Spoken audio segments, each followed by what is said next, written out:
What is up, guys, and welcome back to District 412A's The Leo Frequency. Beside me is the one, the only Leo Tafadzwa Ndaima. At first, I can say it was just an eager mind, just wanting a break from school, a break from, okay, what is this animal that is called? Leo Tafadzwa says, we always have our dinners. So what we're going to do tomorrow is after the meeting, everyone is supposed to turn on their camera and show us, guys, election season. I don't wish it on you. Don't say that. I don't wish election season on you. We shouldn't wait for a way to be paved for us. Mm-hmm. Let's pave our own way. There's nothing that stops anyone from being in leadership, whether you're male, female, you're what, you're young.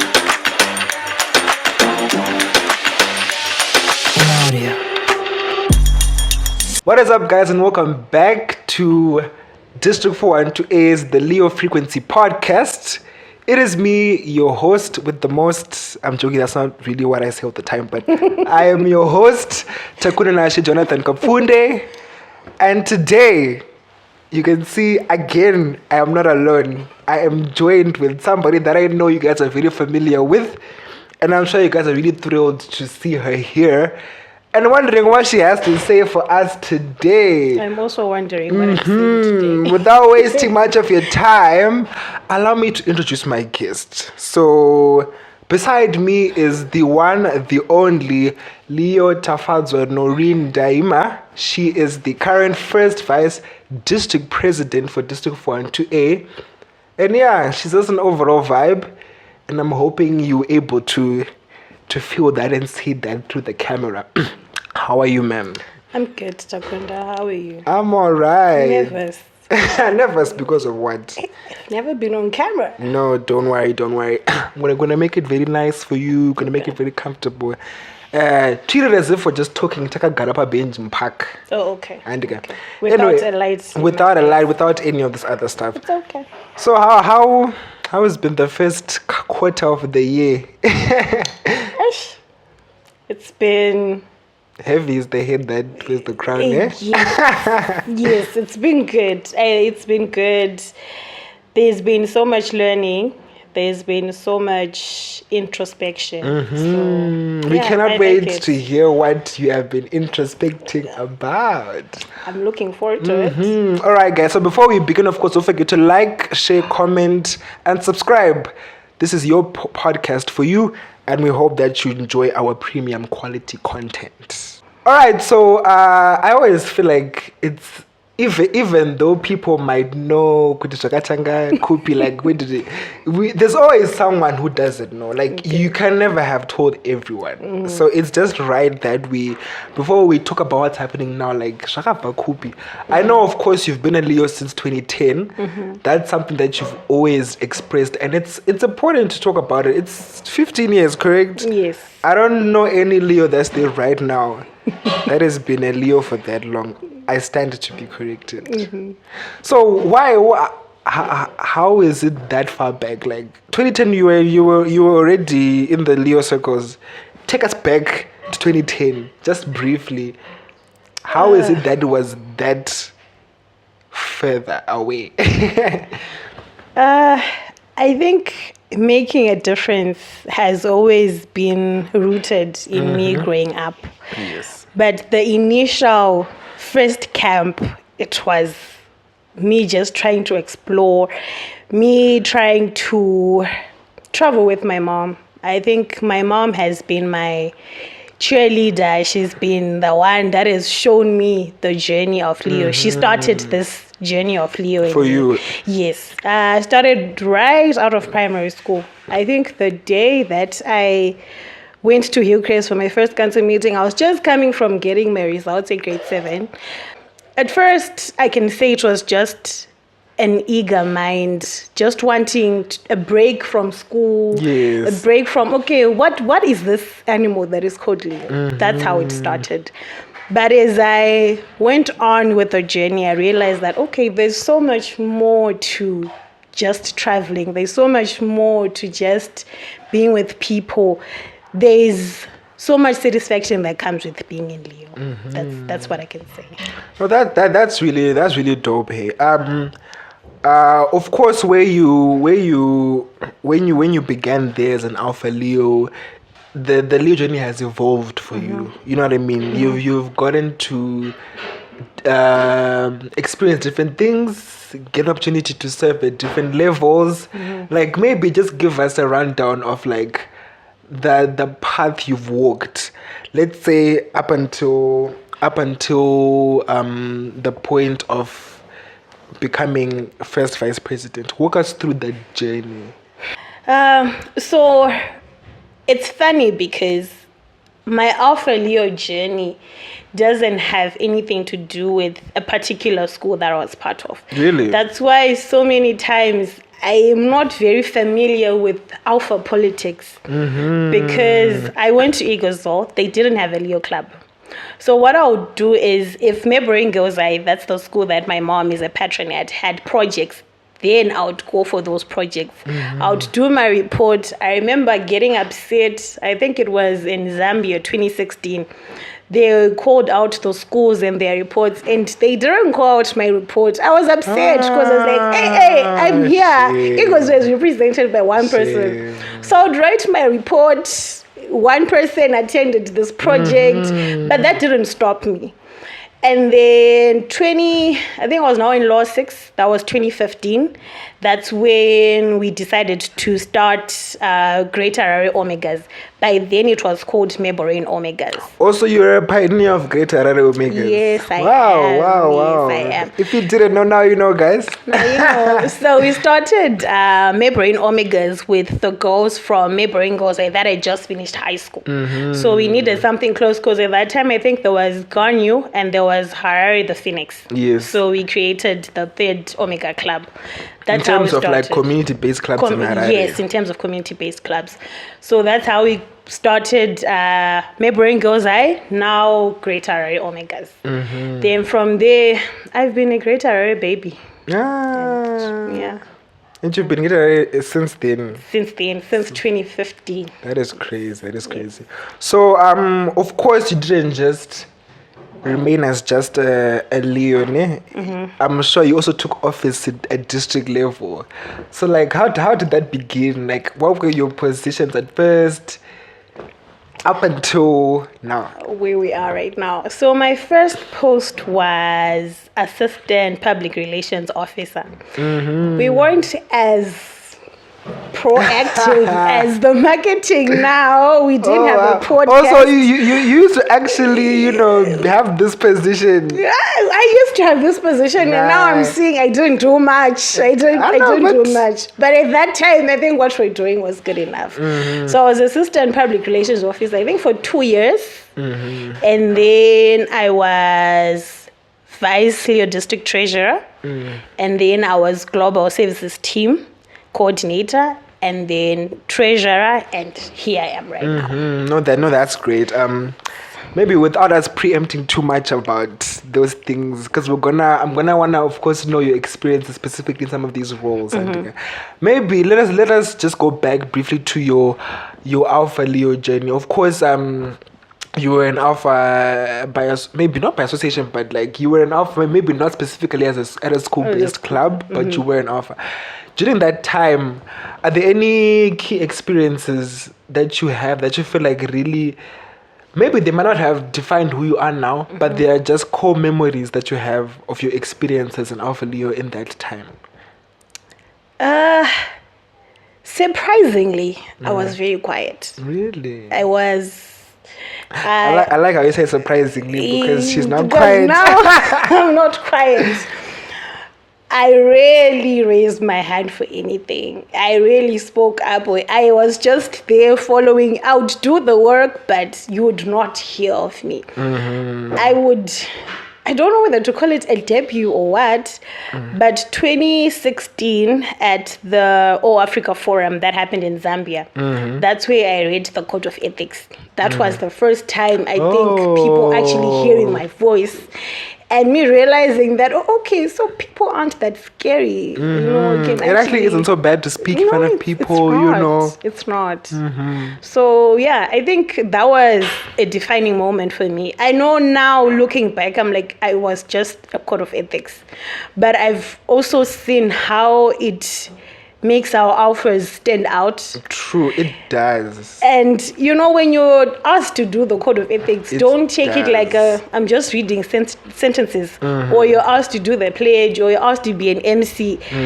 I always tell people that when you think no one is watching, someone is watching. Somebody is. I can tell you that my first post, I took it when I was not even in Zim, when I was not even in this district. But someone saw the potential that I had, and they said, okay, this is a post that I know you can do even if you're not in the country. So sometimes I ask myself, I even want to ask this person that, what is it that you had seen in me that made you make such a decision? Because the district has so many people. Why choose someone who's not even there? But I guess this person really believed in my potential. And it's also a matter of you putting yourself out there for that potential to be seen. Because I even remember I have a similar experience when I was in Alpha as well. I remember in high school, I was a Leo during COVID. Yes, and I remember that's when I started knowing about you. Because we used to always have Zoom meeting. Yes. Like, guys, you have no idea what it was like before. It was sad. We would be on that Zoom call. Sometimes it would be kind of 15 people. I remember there was this, I think one of those council meetings, and then Leo and Douglas then says, so tomorrow it was a 2-day event. Then Leo and Douglas says, we always have our dinners. So what we're going to do tomorrow is after the meeting, everyone is supposed to turn on their camera and show us your food. From people who had attended camp before COVID.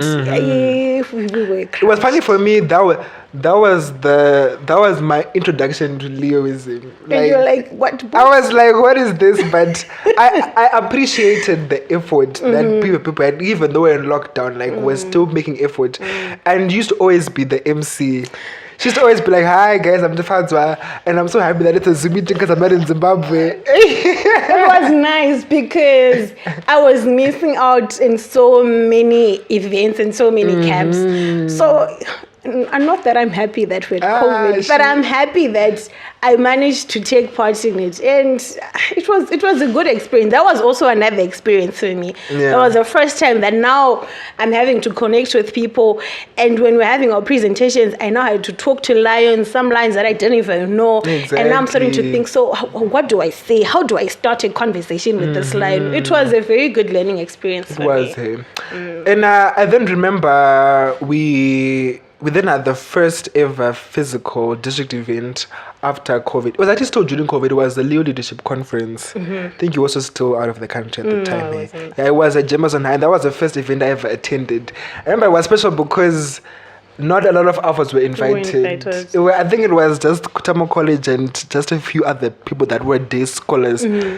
Guys, do you know what? This is not about me, but one thing to note is when we went for that event, we were the only club to ever go out for an activity in those 2 years. And it was something to report back. It was the thing. And I was given the chance to say the code of ethics by Leo Marvin because he was the secretary at the time. And for me, it was a big deal. Looking back, I'm like, Brandengo wanted to be built up and whatever. To be loyal. But back then, I was like, people are standing up. People are looking at me. And it's really important. It's those little things that we do in Leo that probably leave a mark in someone's life. True. For me, I think the first, unfortunately today I don't have my pin, but I still have my first pin that was given by Lion Jonah. By then he was the LTC. That was for being the youngest Leo at the camp.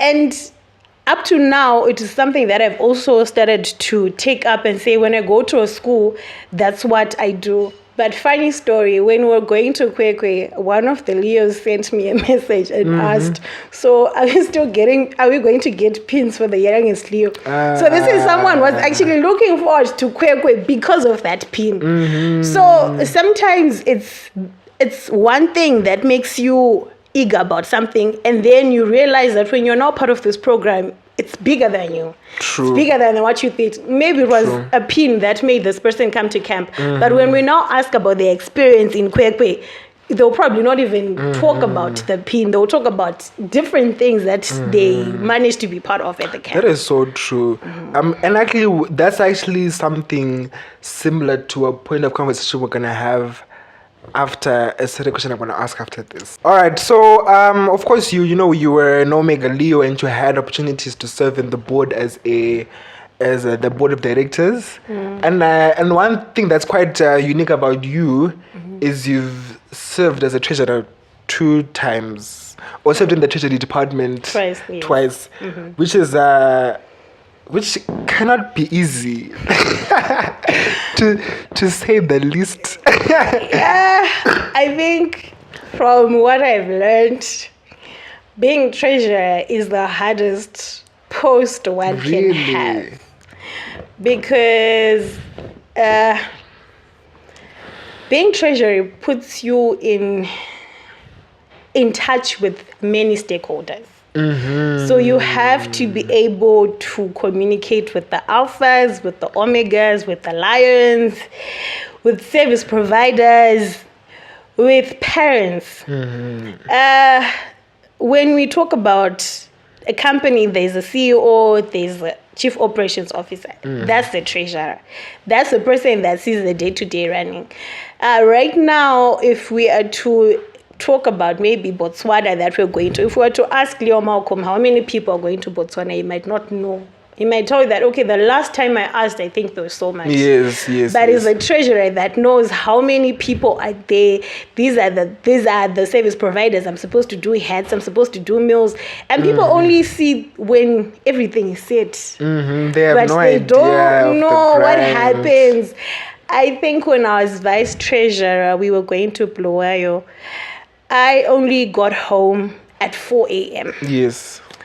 The only thing I managed to do was I asked my sisters to pack my bags. I got home, showered, got my bags. I was the first person to be at the bus after not sleeping. But sometimes people don't. You know what, Ska?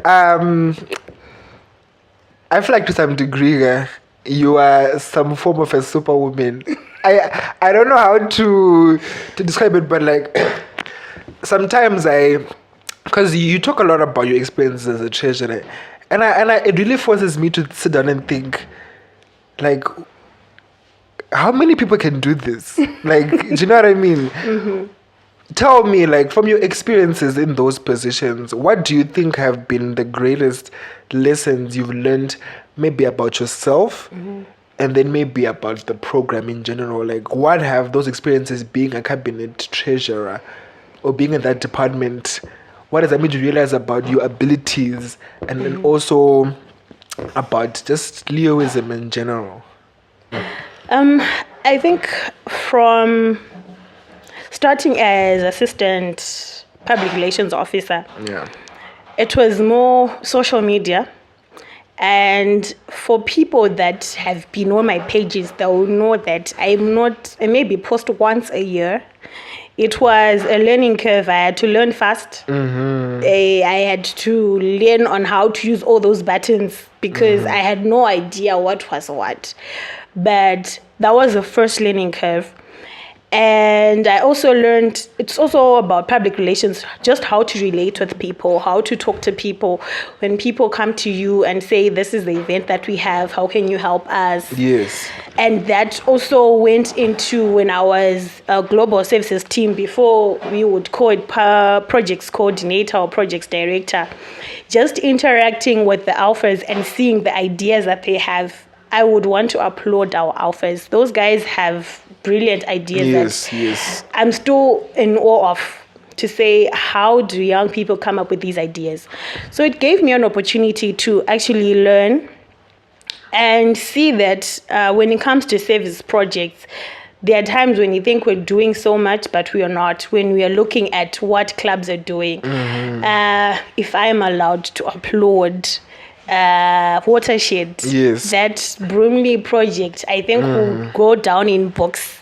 It definitely will. For something that you wouldn't expect young people to value, you wouldn't expect young people to think about.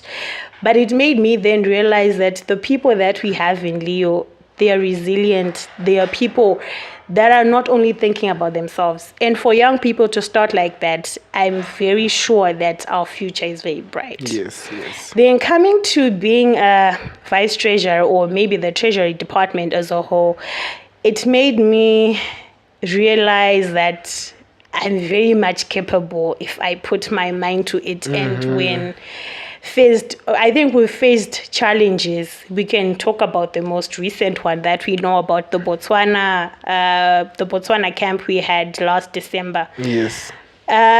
From the start, I think to the end, when you think, okay, what else could go wrong? I think when we first got to UB, it was accommodation. Then we had that sorted out, and I was like, okay, that's fine. Now when you're on your way back, when you're on your way back from another country, you're like, at the border, now I'm home. Exactly. And then like we had Tashika. the whole drama. But what made it easy with the alphas? The alphas are at heart. Those so guys sweet. made that experience so fun. For them, it was an extra day of camp that they've been given. And instead of me stressing now about what do I do, I had to play the games that they were playing, because for them, it was just another day. It has also made me to be a person who really plans ahead and always have a plan B.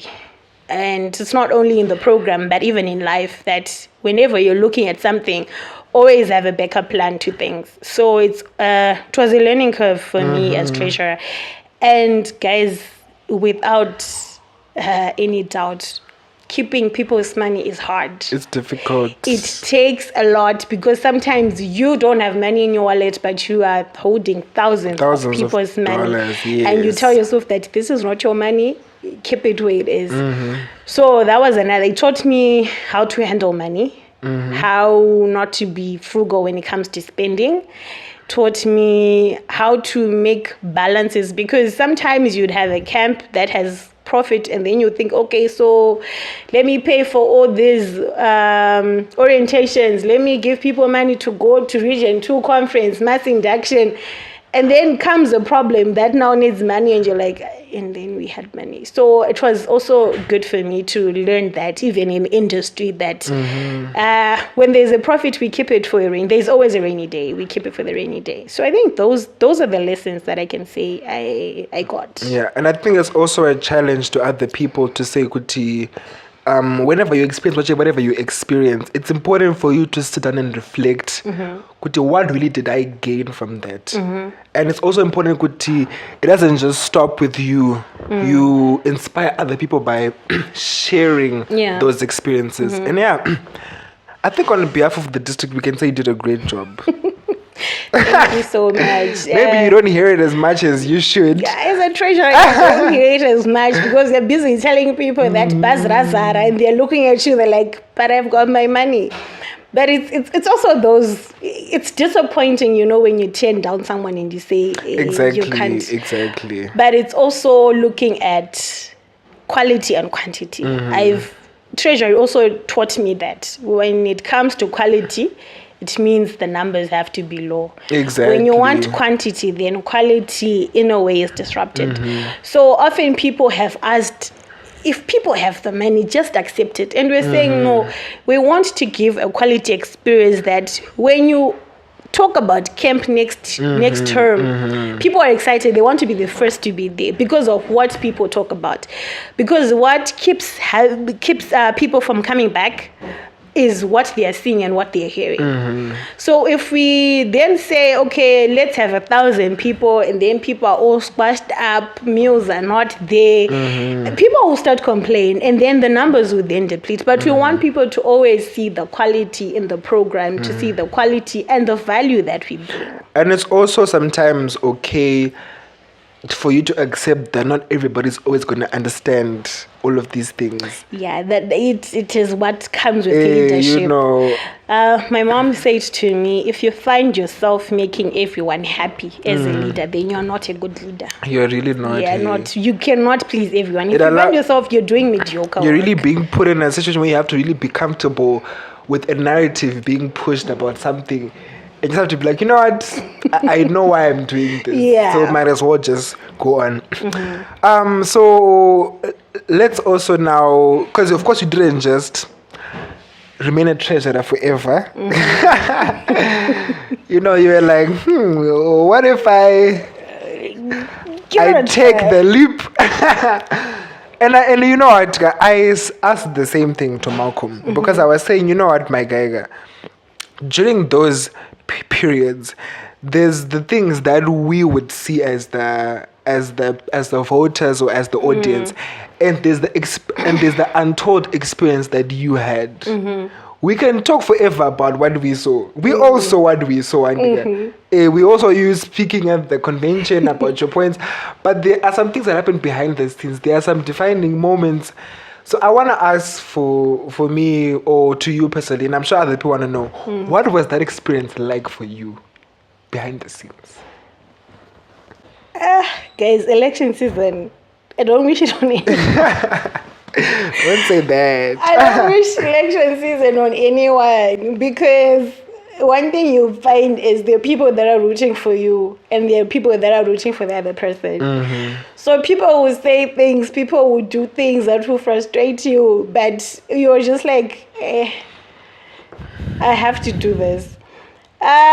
Election season was hard. It was hard in two ways. I didn't have time to campaign as much as I had hoped to, because I was busy. I think I said it in my speech that I spent the weeks of me campaigning trying to sort things out, because I then said at the end of the day, if I don't win, at least let me give them an experience that they will talk about. So I had my campaign team then also telling me that we know that you're busy with the camp, but can you please, do something for that? Say something. I remember getting on the bus to Vic Falls and I was tired. That week, I think I was surviving on 2-3 hours of sleep. So when I got on the bus, I was like, I'm going to get on the bus and then sleep. Then I'll try to wake up. Was I not getting calls with people who were not on the bus? Are you talking to people? I'm like, guys, you don't realize how tired I am. No. It's also nice that people care that much about your campaign experience to keep you. I think sometimes you need that. You need people who are behind you, people who are pushing you. Yes, there are people that will support you from the outside, but you need that inner team to say, go this way, go this way. And yeah, it was quite an experience. The last time I ever did a campaign was in uni, when I wanted to be executive secretary for SRC. Well, I wasn't so successful. So now looking at it, I was like, can I lose twice? Like, how do I lose an election twice? So that was also at the back of my head. I was like, okay, what is it that I didn't do right? It's not even Leo related, but it was an election. What is it that I didn't do right that I need to now work on? And those are some of the things I was looking at. No, that's amazing, man. Like, it definitely wasn't easy. I remember sometimes I would meet you and then you just be like, I'm trying to tell my payments, and I need to be doing Q&As. I can't have imagined how hard that would have been. And it's also a blessing that we can never take for granted, that you can sit now and talk about that experience and say that you made it out successful when there was a very good odd that it wasn't going to go the other way. So what is it like to be on the other side of the election now? There's work. It's still work. And with the other posts, people with the other posts that I've had, or people are not really, they may not even know that you are there. But with this one comes so much publicity. And when it comes with so much publicity and people knowing you, you are always self-conscious of, okay, fine, am I saying the right things? Am I doing the right things? I remember before we even started this podcast, I was like, Takunda, what exactly do you want me to say? And Takunda said, just be yourself. So it comes with a lot of responsibility. That's what I can say, because everyone is looking up to you. You know, when you now walk into, when you visit schools, it's a different feeling altogether. People are expecting to see you and are expecting you to say something or to be something, to be in your best. And sometimes, you know, you're just having one of those days, but you're like... You're a human being at the end I'm a of human the being, day. but I'm like, I just have to be. It comes with a lot of work. That's what I can say. Yeah. There's so much to learn. There's so much that I've seen in this first quarter, like you're talking about. Just putting yourself out there and also believing in the people that you're working with. I think that has been the biggest asset. That True. With this post, there's no direct task that I have, but it's just being able to work with the people around To ensure the machine is functioning and it's working. With Treasurer, I was just interested in my payments, interested in the books are balancing, interested in the camps.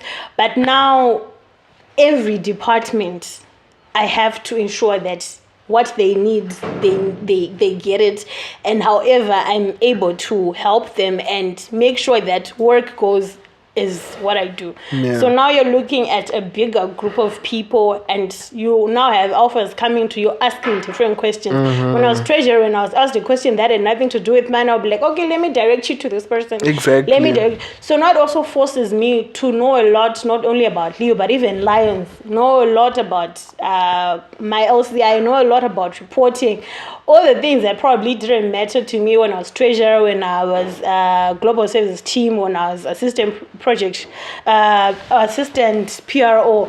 Those things probably didn't matter, but now I need to know. If someone asks me right now, where are we going for the Lions Convention next year? I can't say, I'm not so sure. I have to know. You have to be aware of all of these things, Yeah, so it has forced me out of maybe a shell that I was in. That even with this loudness, there's an introvert. But now I'm expected to be No, out. yeah. I have two questions here. It's also just they might not really be direct questions, but just things that I wonder if you ever really think about, really, because of course you said that being in all of these positions that have forced you to be really in the spotlight. That means a lot of what you do is really magnified. And so as a leader, it comes with influence. It's not just a matter of I'm a good leader. It's, can I make other leaders? Do you ever really sit down and really become aware of the gravity of the responsibility that you have to create a certain image of Leo? Because you're now a brand ambassador of this program. Like, you know, that's why you are here in the first 3 episodes of this district podcast. I could have invited anyone, but if I had to invite 2 people, I know the 2 people I was going to invite. You now represent us.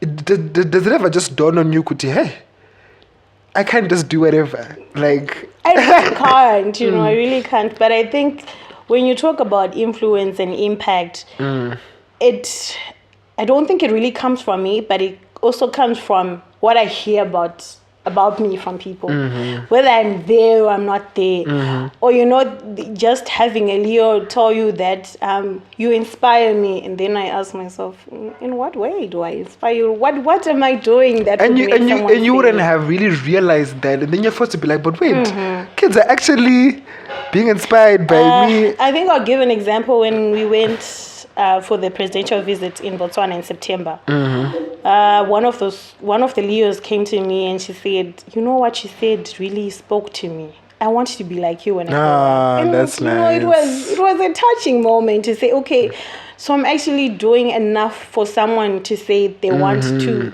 to be like me. So it means I'm doing something right. Yeah. True, and really you are. Eh? And you know what? With these leadership positions and leadership dynamics, as I said before, Kuti, you want a situation where, because ultimately the program matters and the success of the program matters. It isn't just about you being a good treasurer and I'm done. And it's about how do I make sure that the coming generations, they're able to uphold this principle. So there's a responsibility of generating leaders as well in your job. Are there any things that you feel like you have done that emphasize the importance of that, or is it something that you feel like just happens subconsciously? Could it naturally? Could they just leaders just come about naturally? I think we hear of people that are born leaders and leaders that are made. And I do hope that to those that are made, I've inspired something in them. And those that are natural, there's something that they take from me, something that they learn from me. I've done my best to mentor. The district has over 1,000 years, so I might not be able to mentor everyone. But true. Those I have seen, there are some that I've identified on my own that I've said, okay, this person has the potential. And then there are some that have come to me and they've said, we want to be mentored by you. And once in a while you work with these young people and do hope that, okay, the same way that those who came before me saw my potential is the same way I also want to see this potential. What I've always said when I go for orientations or inductions or when I visit schools is that we are a lot, like I'm saying. So do something that makes you outstanding. Do something that makes you noticed. There is one Leo from Marist Nyanga. He started as the only Leo that attended camps. And for me, it was, what has this boy seen in Leo that has made him say, hey, come rain, come sunshine, I'm attending a camp. I'm going to be there. And I've also grown to see that, okay, we now have more people that are coming in since, I think, post-COVID, that is. We now have more Leos that are coming in from just this one person saying, okay, I will attend this camp, even if I'm one person. And it's also a touching moment because when I see Leos that only attend the camps and they're the only person, it makes me remember the Alpha Tafadzwa. Exactly. So that grows on me to say, okay, this person is taking this initiative to say, I can go there and I can learn and there's something that I'm going to bring back. No, that's amazing. Yeah. That's amazing. And also, I want to just us to have just a brief conversation about, just the dynamics of women in leadership. And I know it can sometimes be a sensitive topic. You know what, I feel like in the history of humanity, there was a time where it was super popular to talk about that. And to be like, yes, the women. And now those issues are now actually becoming to be more... There's we now... can tell you we are now offended. You're now offending exactly. us. It's now... It's not something that's it's not so black and white anymore. So you know what, as I said, by virtue of you being a woman in this position, whether you like it or not, you have some sort of contribution to the narrative of women in leadership. So I want to ask, what are your thoughts on matters to do with representation within the circles of District 4 and 2A? Because there's some times where we have campaigns and then some Leos have hashtag the future is female. All well and good ultimately. I mean, it's not bad. I want to ask Kuti, what do we feel about those sentiments in 2025? It is fortunate or unfortunate that I am raised in a family with 4 girls. Yes. So we've been raised to know that no one will make space for you. You have to grab every opportunity. So my sentiments around women in leadership is we shouldn't wait for a way to be paved for us. Let's pave our own way. There's nothing that stops anyone from being in leadership, whether you're male, female, you're young, you're old. If you feel this is what you want to do, then go for it. I remember thinking, most people take the path of secretary. Most women take the path of secretary. Yes. Treasury, can I do this? And I can tell you it came with so many, not many, but it came with some challenges that there's always been a stereotype. There's always been a way that people react. You know, when Takunda shouts at people for making noise at the region conference, it's like Takunda is showing leadership. When Tafadzwa says, you guys are making a lot of noise, oh no, she's emotional. But I've grown to see that it comes with the territory.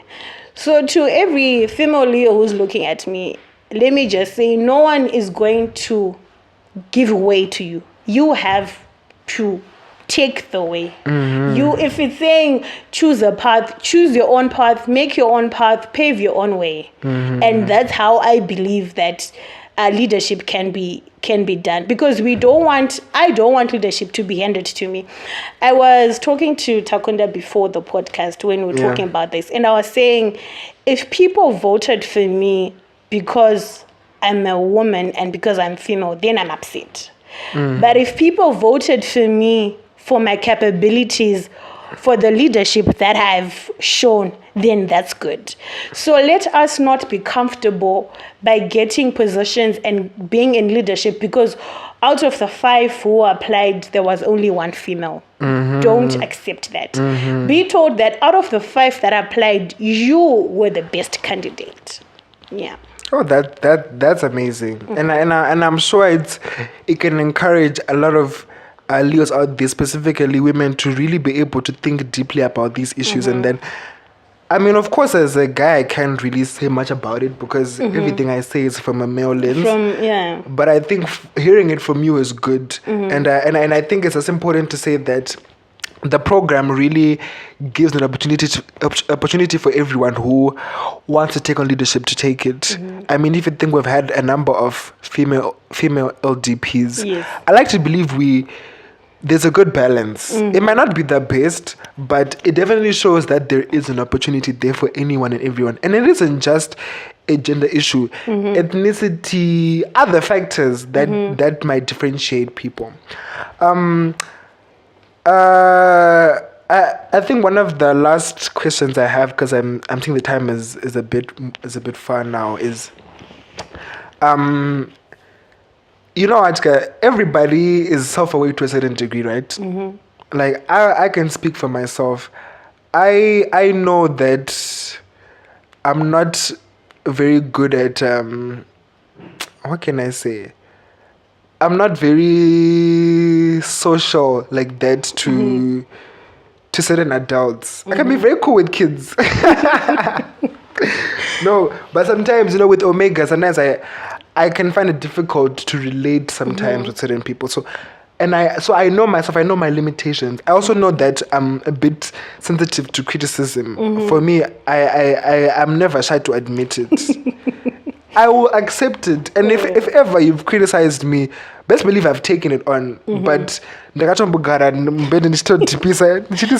awful? You know? So, and also I know what I'm good at. I know Takunda, I know Santino Gona, I know I'm good at public relations, I know I'm good at whatever it is that I'm good at. I want to ask you, like, you've been a Leo for such a long time, and it couldn't have been easy for you to have been a Leo from 2010 up until now and continuing that journey consistently up until this point. What do you think are the positive traits for you that have carried you over the years? And what are a few negative traits that you feel like have forced you to be human and to continue to have a mindset that I need to always pursue personal growth, and because you're not really perfect in all aspects. Yeah. So I can go back to 2019. We had a council meeting in Kwekwe, and it was dinner time. So meals are being served. But the way that was being done, now we talk about alphas eat first, then the omegas, and then the board members. At that time, that's not what happened. To the point where there were some alphas that didn't get food. It upset me so much.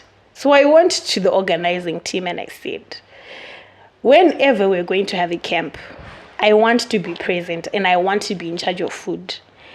And I've never looked back. I have always made it an effort that when I'm at a camp, when I'm at a gathering, food has to be enough. I think that comes from my mom. My mom tells me that when you have an event, you shouldn't run out of food. People should say we've had it. We've had enough. It mustn't ever be. So it was something that was instilled in me from a very young age. So that's something that I've gotten to learn, that I'm very good at problem solving. When something is going wrong, I quickly fix it. And I don't just look and sit when things are going wrong. Sometimes I tell myself that, Tafadzwa, sit down. This is not your job. But I find myself there. Whether it's Leo, it's family functions, it's wherever I find myself at, if there's a problem that's happening, I'm always there to help and fix. So I think that's one of the positive traits that I have. And then on to the negative. I've heard a lot of people say I'm quiet. But my response to that has always been, if you're not a person who is known to have these friends and you're friends with everyone, then it means you're lying somewhere somehow. You cannot be friends with everyone. And it's fortunate or it's unfortunate that with this position comes the need for you to be said you have to be friends with everyone. You can greet people, you can socialize with people, but it's not everyone that's going to be my inner circle. True. So sometimes people mistake that for being unfriendly or for not being so sociable. I am a very sociable person, but there'll be certain limits to how so that can be maybe one of the weaknesses. I can get to a place and I'm very quiet and people won't even know that I've been there, but it's something that I'm also working towards. I've often been told, Tafadzwa, you might not be a very social butterfly. When it comes to when there are huge crowds of people, I tend to pull away. But I think this position has put me out there. I'm now sitting in front. When I was treasurer, I would just go there during the procession and then I'm out. Now I have to sit there. Now I have to interact with people. You have to soak in the now atmosphere. I have to soak in everything. Exactly. So I think this is a learning opportunity that I've gotten. Yeah. No, that's amazing. Hey, before we say conclusion on this episode, what's what's a message you have for the people, you know what I mean, for the district that put you up in this position? Like, do you have any words that in this time of the year that you feel like could just benefit whoever is sitting wherever they're sitting and watching this episode and they're just like, wow, Tafadzwa was just so amazing. You know what I mean? Like, what can you say to that person? I think I would want to speak to the younger people, to my alphas, to say, don't let Leo just be a place that you walk in and walk out and no one sees you. Spread your wings and fly, and let Leo also help you even in your endeavors. I've always spoken about how I got a scholarship to study in Mauritius from talking about community service. And when I was talking about community service, I was talking about Leo. So Leo has so much to give. I also tell people that whatever it is that you're looking for in this program, you will find it. If you're looking for an opportunity for growth, you'll find it. If you're looking for friends, if you're looking for even career advice or career advancement, you'll find it, because you've got so many professionals in Leos and Lions that can help you move far. So embrace this program. Let it not only benefit the society, but let it benefit you, because the saying is charity begins at home.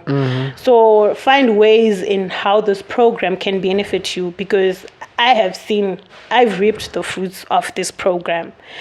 Just being here And now having to write in my CV, if I was to bring my CV here, most of the things that I talk about, even when I go to an interview, is the difference that I make in people's lives.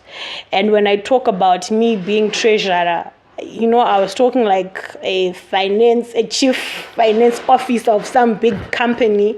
When right now I'm talking about being first vice, it sounds like I'm second in command for this big financial sector or something. So let this program also help you. Don't leave this program and say there's nothing for me. That is a big lie. I've often also been called a Dotaurisa. In the essence of when I hear someone saying, this person left the program, I'm like, oh, okay. No, we should help this person. It's because they didn't find what they were probably looking for, or what it is that they were looking for is not what they then found. So whatever it is that you're looking for, Leos, alphas and omegas, you will find it. Yes. This program is so big. And if you are to decide that, no, this is not for you, we will continue. We will continue with this program. No, that's amazing. And it's also, you have to be willing to look for what you want to get it. Because it's not always going to be delivered to you on a silver platter. True. That is true. So yeah, it's unfortunate that we have to end now. It's unfortunate. It was fun. I think it went amazing. And I want to just thank you for taking your time on this Saturday to sit with us and share one or two things about what you have experienced over the past 15 years.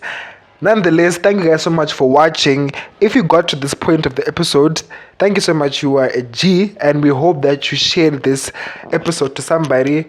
Thank you so much. This is the Leo Frequency podcast for District 4 and 2A, and we'll catch you guys in the next one. Bye-bye. Thank you.